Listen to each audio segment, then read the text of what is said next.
is that we live in a vibrant multicultural society with freedom of expression and lots of opportunity for us to kick around every piece of legislation that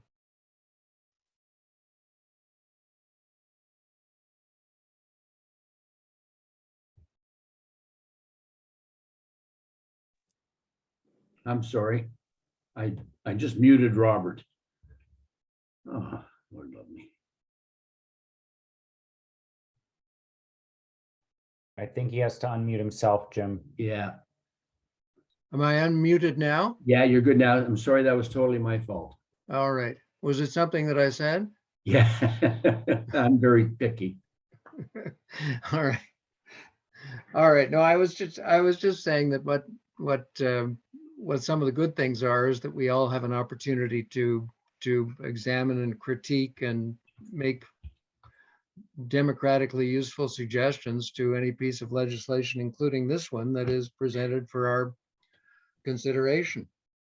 And this, frankly, is a lollapalooza of a piece of legislation. It probably is going to be largely ignored by most, I would say, in the Francophone community, although that's a personal take, because because it won't affect their lives to the degree that it will affect minority communities, and specifically English language and Aboriginal communities. Bill 96 was officially promulgated on June 1st of last year, 2022, and there are certain aspects of it that that came into effect immediately.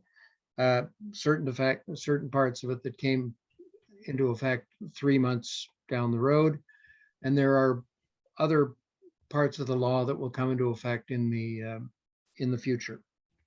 And I'll just try to give you a very limited overview, frankly, and then open this up for a period of questions.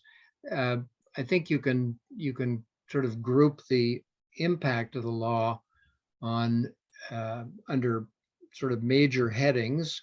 So I'll attempt to do that. But essentially, it is, as I said, the first major overhaul of Bill 101 and the Charter of the French Language since 1977, and it will certainly enhance the use of French in Quebec, in government services, in corporate boardrooms, and I think we'll just have to see what the impact is in certain other respects.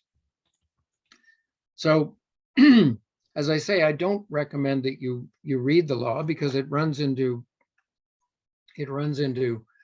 hundreds of pages of text, and because it amends so many other statutes, 24 in all, a lot of it is sort of cross references to principally the Charter of the French Language, but also the Consumer Protection Act, the Quebec Charter of Rights and Freedoms, and the Interpretation Act.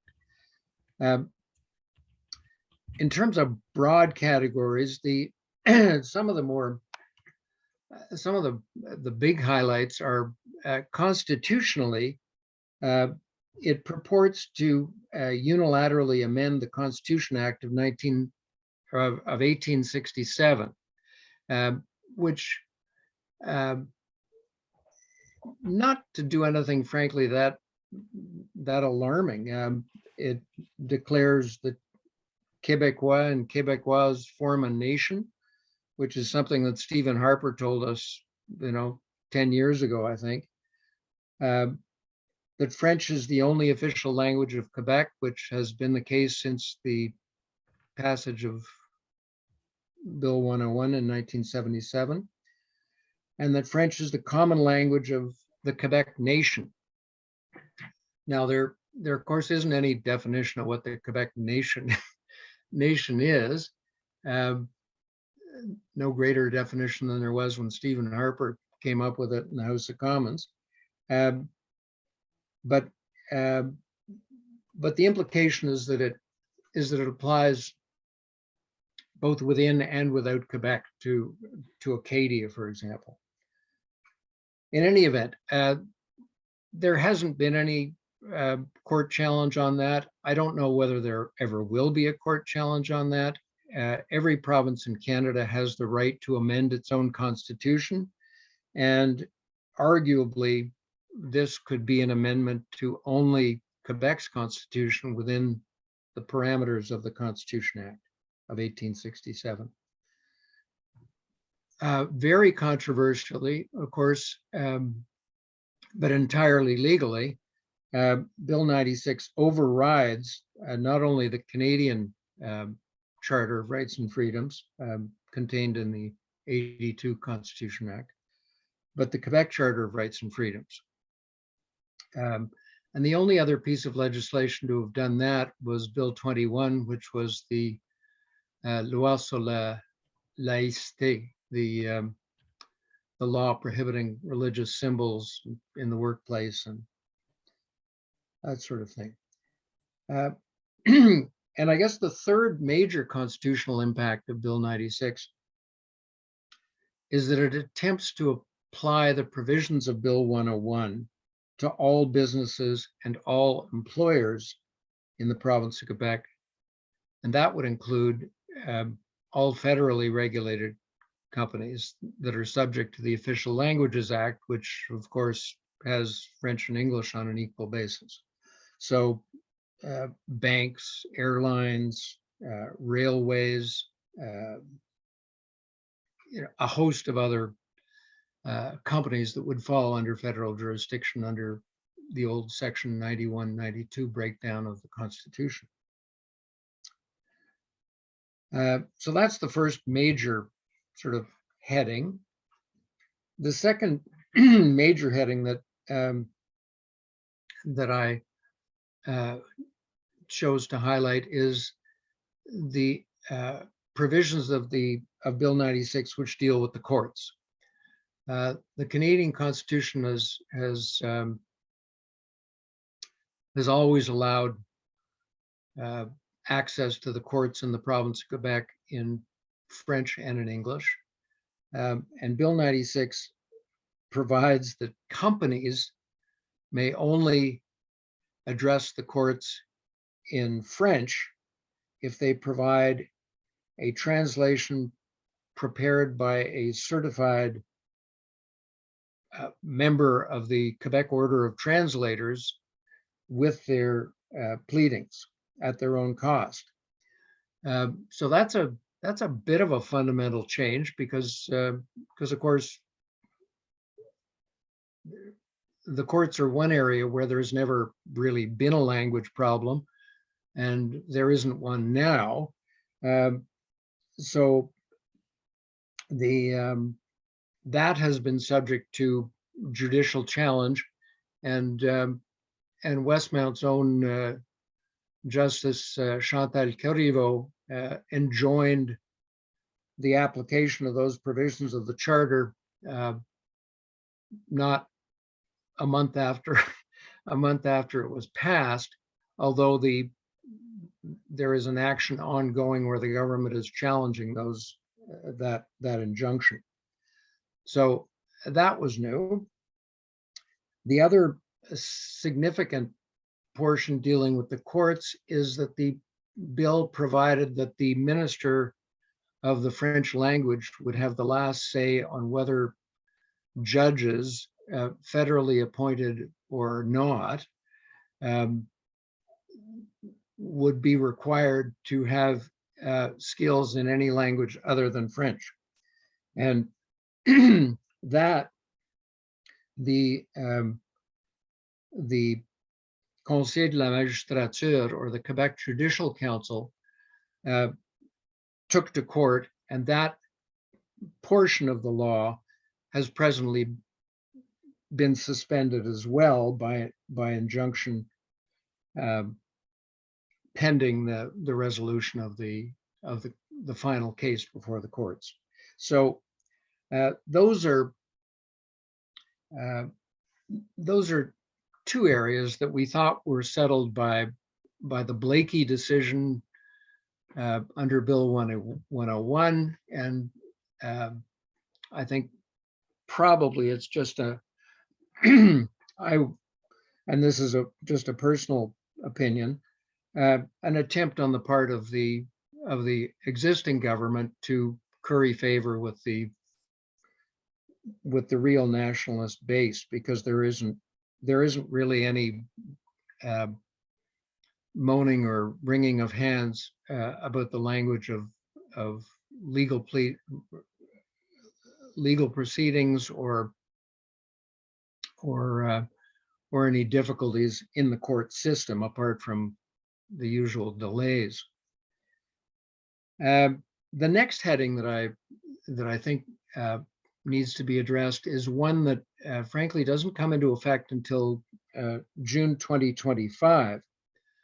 The existing provisions of Bill 101 provided that every company with over 50 employees had to have a franchisation committee and have a franchisation certificate and prove to the minister that the business was running in compliance with the Charter of the French language, and that your hold buttons were on your telephones were actually retenue buttons and that sort of thing.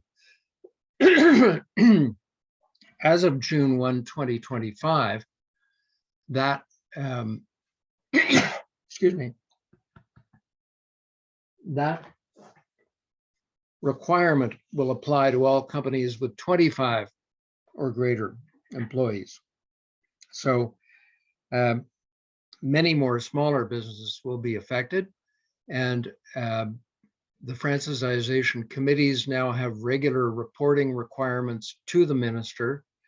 They will have to meet at least once every 6 months, provide their minutes to the minister, and can seek the assistance of the minister to help with whatever difficulties they have in achieving a better franchisation program. The other thing that struck me as new in the law, well, it is entirely new in the law, is that the government can, for every company or every business enterprise of more than 5 individuals, they can offer that company to provide French language training services in order that they meet a specific franchisation level, which is a generous offer, of course. But the downside, I guess, is that if the business does not then meet the level desired by the Office de la Langue Française, or decides not to take the government up on its offer, then it can be barred from government contracts, or can actually have permits and licenses removed. So there is a lot more power put into the hands of the government by this bill or by this law. And I think it just remains to be seen how it is that that this all pans out, and whether we'll see that the employment roles are now swelled by additional people working for the Office de la Langue Française, and that will have a big impact on our commercial lives. The next area that I chose is contracts.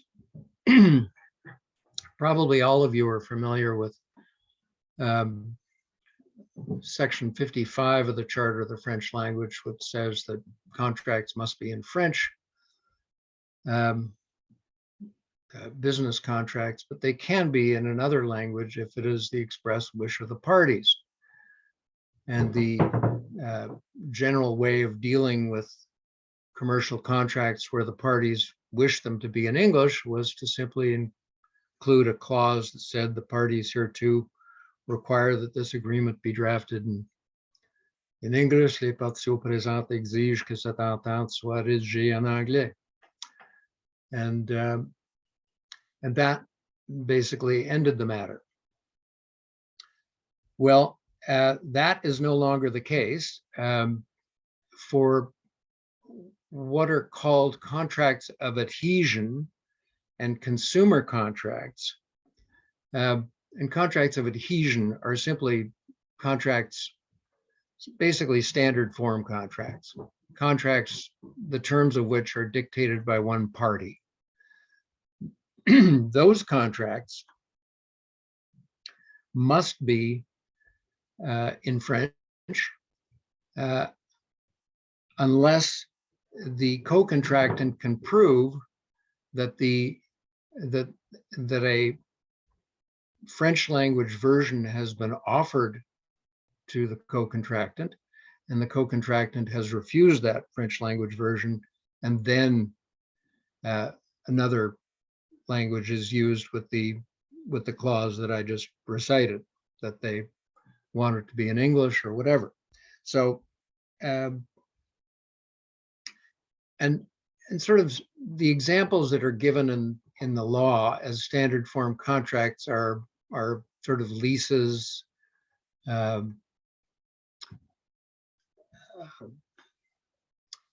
promises to purchase, things like that. So anything that is really not negotiable, you sort of have something put before you and you have to sign it, and otherwise you don't get what the other person's offering, is a contract of adhesion.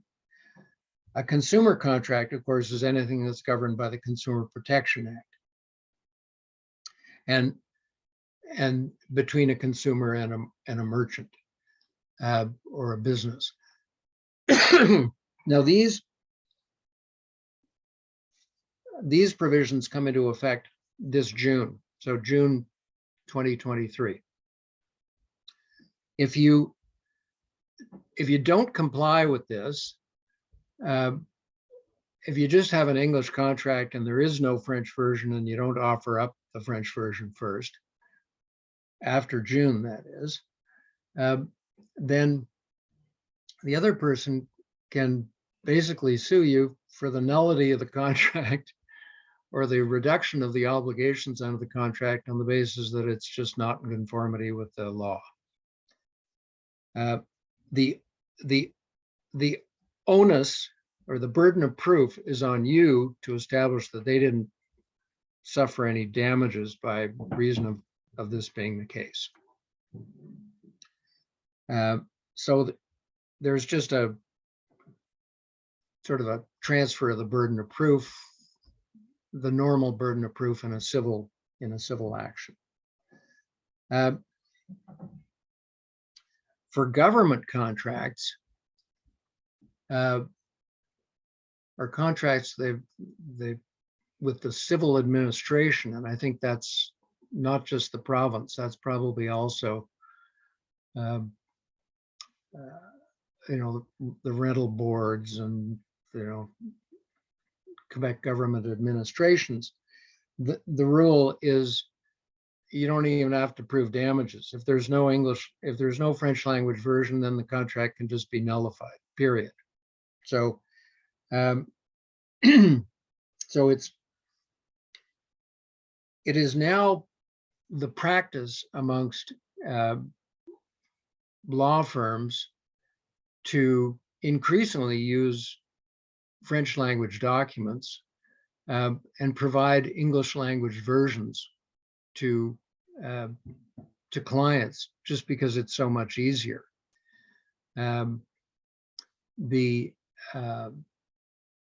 It is possible, and we'll get to why in a second. The thing that made the most sense to me, frankly, are the provisions of the bill dealing with registrable documents, or the registration requirements for documents translative of title, or creating real rights, such as mortgages, hypothecs, conditional sale contracts, leases, that type of thing. The provisions of Bill 96, which came into effect in September, basically provide that all of the filings in respect of movable property must be in French only.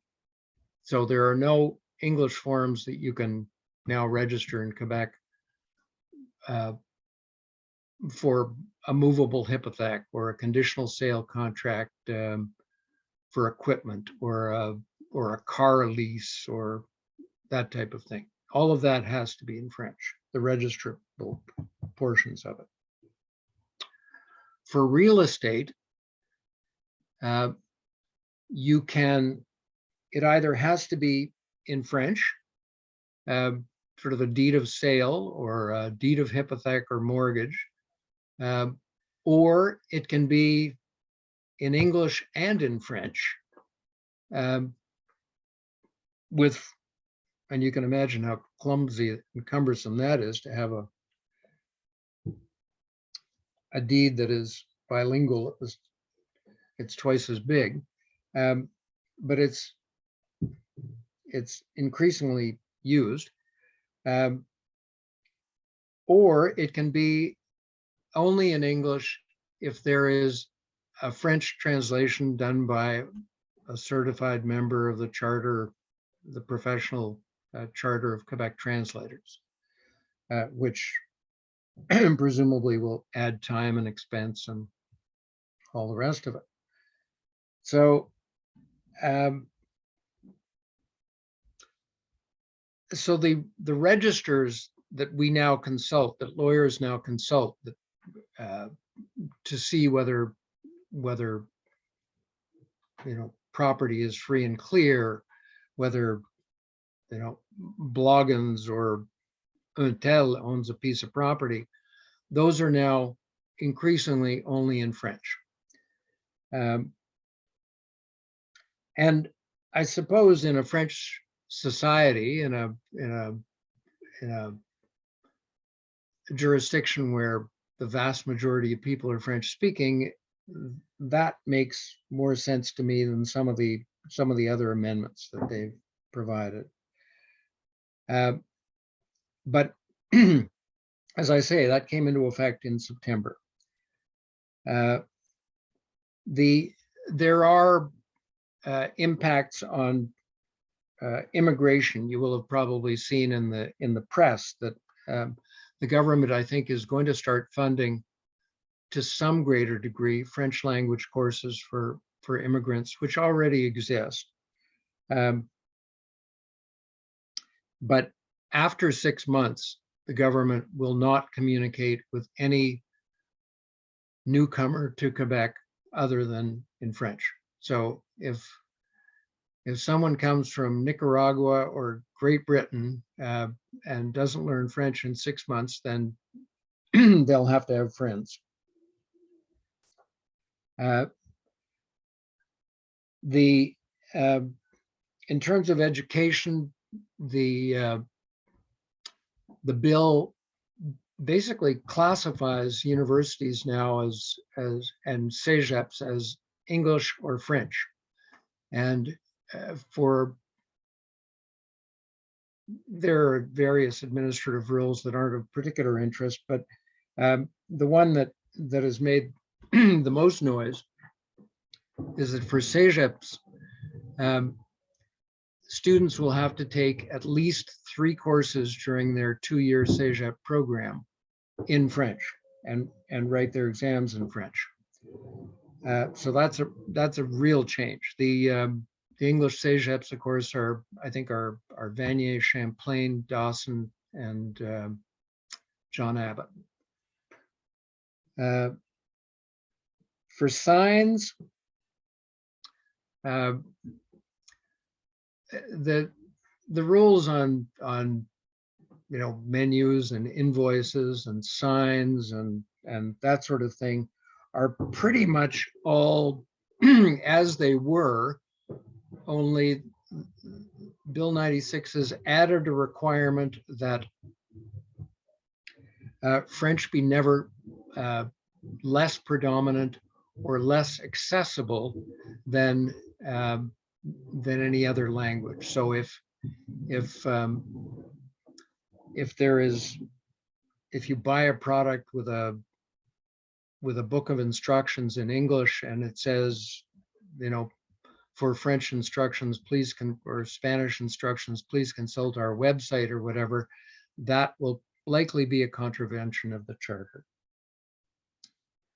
For outdoor signs, the old rule is that because trademarks are covered by federal jurisdiction, the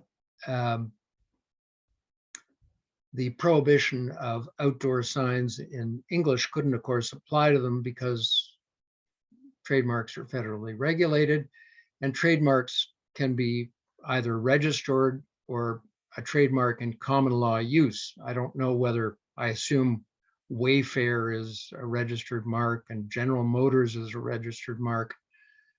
There are many, many common law marks that are used, though, and owned by common law use without being registered and have benefited from an exemption from this outdoor sign rule. And now, I guess the rule would be if there were still a Camaro plant at Boisbriand, the rule would be that you could put General Motors on your outdoor sign, but you would have to have the French translation in a more prominent size or position. So that's a change. The last one I think I want to hit on before I sort of take some questions is municipalities. We've always had a regime where certain municipalities were designated as bilingual municipalities, including the city of Westmount. If a municipality loses its majority population other than francophones, it will now lose its bilingual status unless the municipality passes a resolution to maintain that status. But that is, of course, possible. So if Anglophones represented 30% of the residents of the city of Westmount and the municipal council thought fit to do so, Westmount could still be a municipality, a bilingual municipality. So all that to say that Bill 96 is going to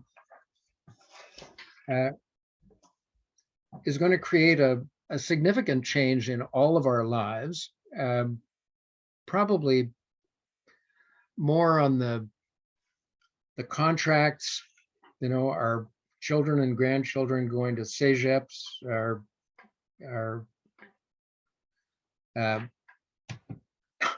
lawyers who are going to have to deal with all of this.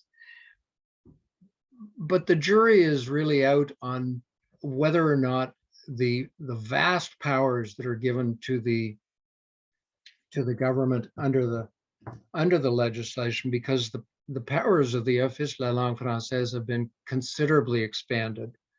The Office now has a right to seek injunctions to enforce the Charter of the French language, to withdraw business licenses, to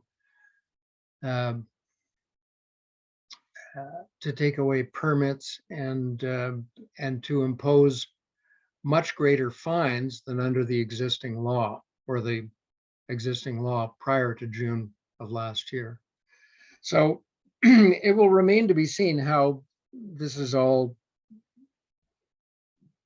plays out. I think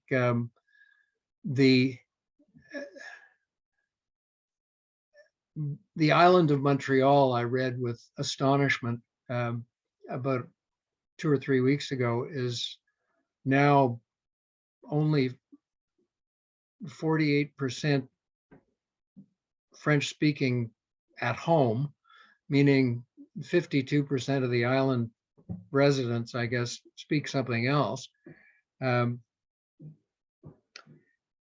there is obviously a considerable case for maintaining, enhancing, and protecting the French language in the province of Quebec and throughout Canada, to the extent that Quebec is able to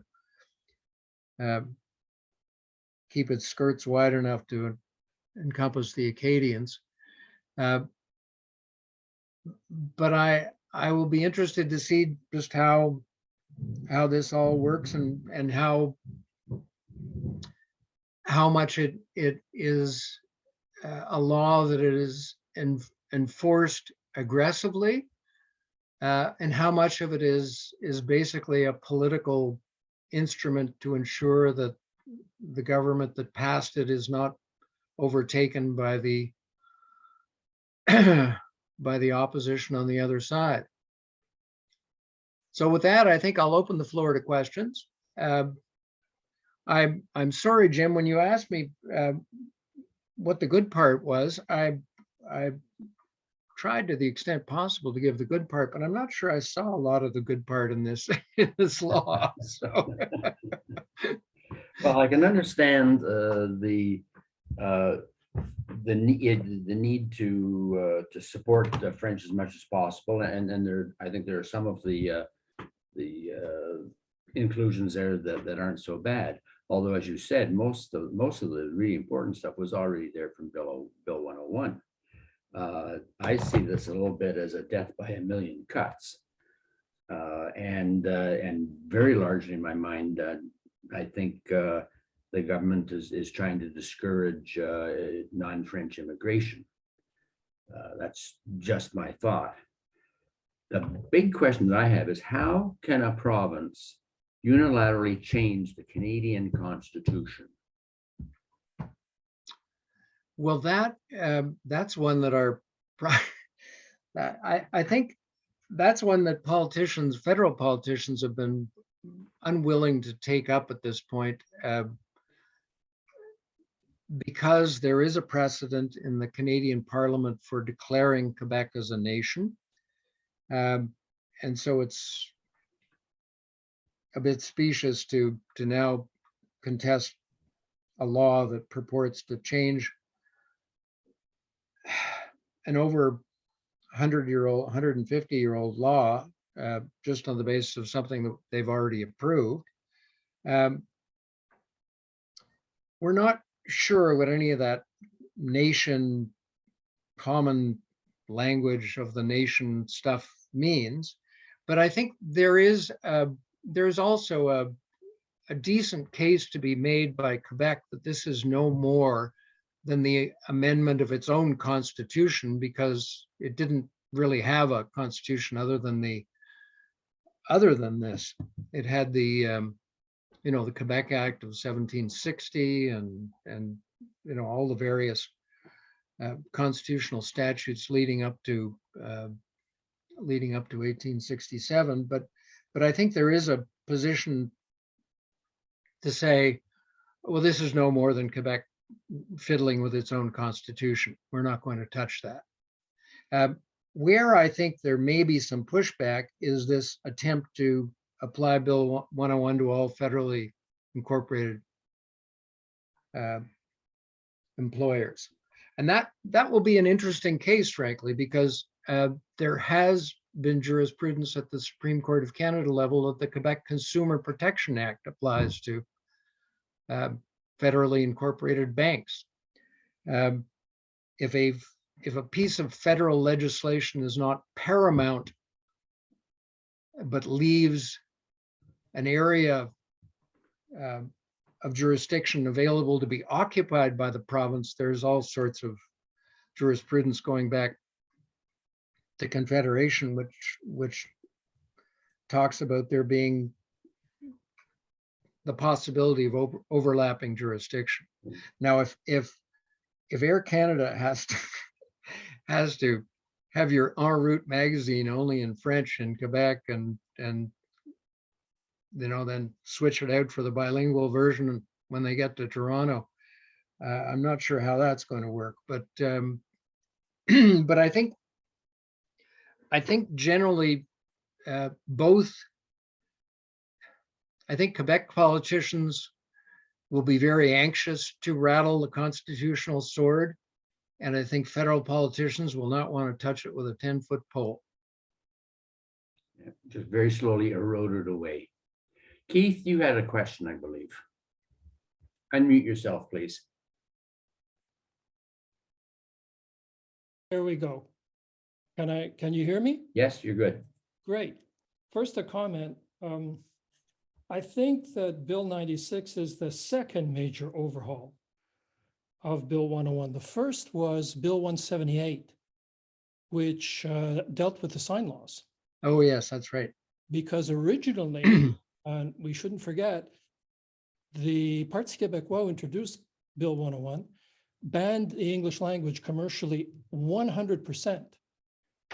And then Bourassa invoked the notwithstanding clause in order to preserve that banning of English. And he only dropped it in 1993 after the United Nations looked at the issue. And we have Bill 178, which is marked predominance, 2/3, 1/3, all that stuff. So that was a major change to Bill 101, I would argue. And it's interesting that they had to drop the notwithstanding clause. Bill 96 reintroduces the notwithstanding clause almost on a peremptory basis for all aspects. So we can't go to court the way Blakey went to court on the sign law and a lot of other things. We can't go to court now because the notwithstanding clause prevents us. That's a major, major change. And I would argue a sign that they do intend to be very aggressive about how they apply the law. And just one question, because there are really two amendments, unilateral amendments. The whole notion of unilaterally amending the Constitution is, I find, outrageous. But there are two. Not only is there Quebec is a nation, which is disputable, and it isn't les Québécois, which is what Harper accepted. Les Québécois were a nation in a sociological sense. But this is written, Quebec is a nation. The political jurisdiction of the province is a nation. That's quite different and ought to be explored. Nevertheless, the Second Amendment says that French is the only official language in Quebec. This is a change. And I would argue, and it's really, I put it to Robert as a question. Do you think it's important that as an amendment to the Constitution, suddenly French is the only official language of Quebec? And I suggest the following, I want to get Robert's take on this. An official language is a language that has to be used when a law is passed. You've got to have both versions in Canada, it's English and French, as legal languages for laws. If you don't pass the law in English in Quebec, it's not a law. That also applies to Manitoba, which didn't pass the laws in French for the longest time. Then the Supreme Court intervened, said you have to. You got to go back over all those laws and you got to translate them. Official language means not only is it official in the legislature, it's official in the courts. So all the laws have to be in English as well. If you say in the Constitution of Canada that French is the only official language, how does that affect Section 133 that says both languages are legal? And I've already suggested the worst case scenario, even if we look at these amendments as merely affecting the province's constitution, Quebec could then argue, oh, our civil law is only in Quebec. It's not anywhere else in the country. We have the right to civil law. We make civil law here in Quebec. Therefore, if French is the only official language and it's introduced into the Constitution, civil law matters, forget about criminal law, civil law matters can only be in French and only argued in French in front of the courts. They could go that far. That would be my suggestion. I raised that as a question to Robert because I want to get his take on it. That's a very good question, Keith, and frankly, not one that I had sufficiently seized upon. I think the Quebec Community Networks group had not made the distinction between Quebecois and Quebec in the amendment of the Constitution that they have purported to effect in Bill 96. But I think you're right. I think it is entirely possible that Quebec could argue that. I'm not sure, notwithstanding the notwithstanding clause, that they would necessarily succeed in the face of the clear language of Section 133 of the Constitution.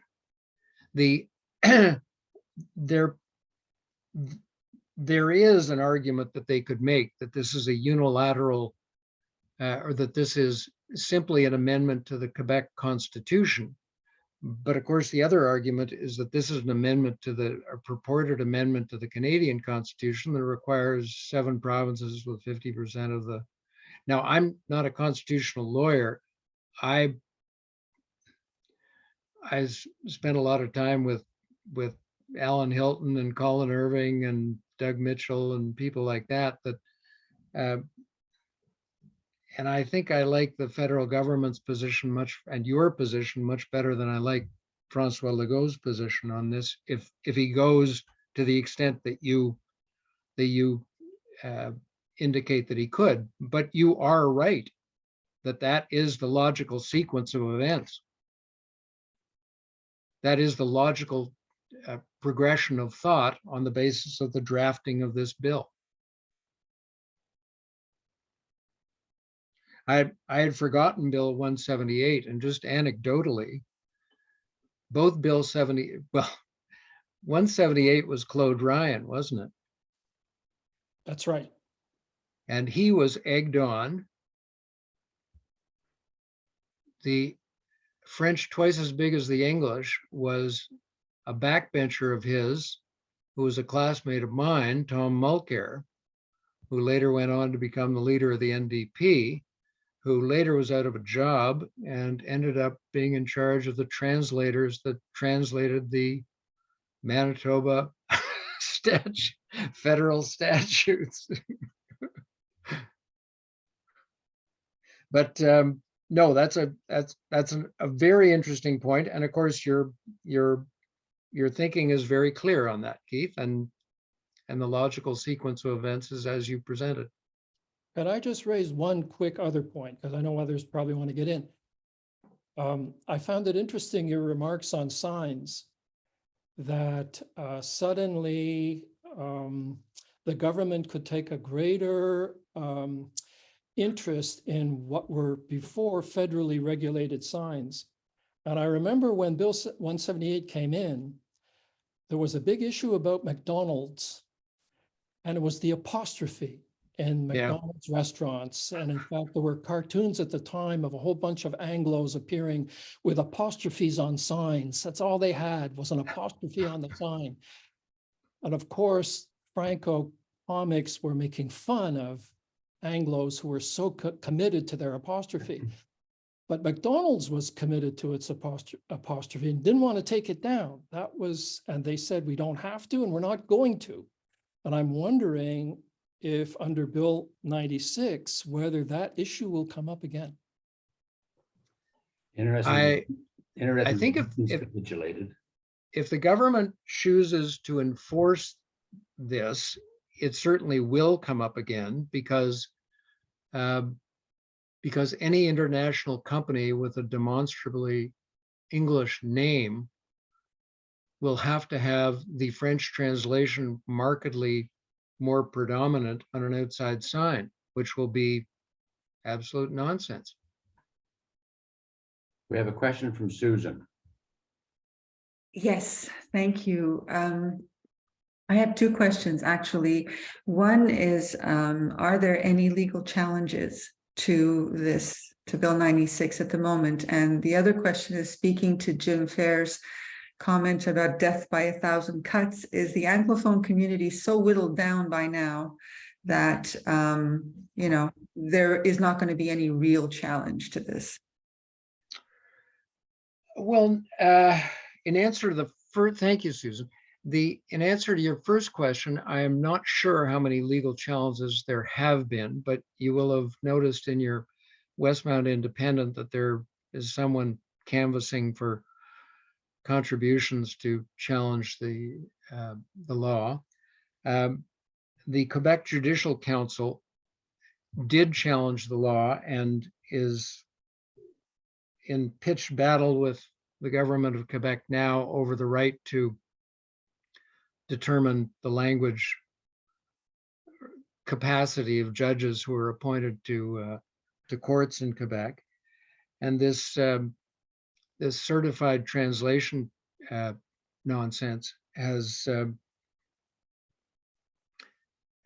was taken up and pleaded almost immediately after the passage of the law. So there are, I know, at least 3 ongoing cases. I don't know of any that address the issue of the unilateral amendment to the Constitution. I suspect that there will be a challenge on the outside signs. And I think that there have been challenges on both the mandatory courses for CEGEPs by Aboriginal groups, and I'm afraid that's all that I'm aware of. And so are we so whittled or beaten down as an Anglophone community that, you know, the challenges will fizzle out? I think there's not that many Anglophones left. It's all allophones. So they're less likely to worry about this, I think. Yeah. I'm not sure what the answer to that question was. I was very involved when I looked around in 1976 at who the Anglophone community had elected as representatives. You know, Alex Patterson, who was considerably older than I was, had the Positive Action Committee with Storrs McCall and a bunch of friends, and I had formed a little group, and we, like, Jim, you're muted. Sorry. But there were more people in the streets. There were more people who were politically involved. There was more discussion in the papers. I think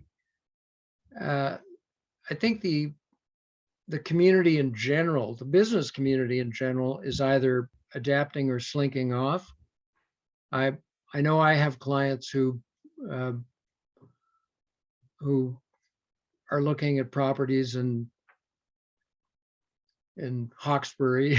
You know, the 30 ring road in Montreal has made Quebec accessible without having to be in Quebec and put up with all of this necessarily. It is a much smaller community. I have many friends who are educators, and the elementary and secondary school systems are just much smaller. The pool of students is much smaller. So we're getting much smaller, and inevitably we will probably become more Francophone if we stay.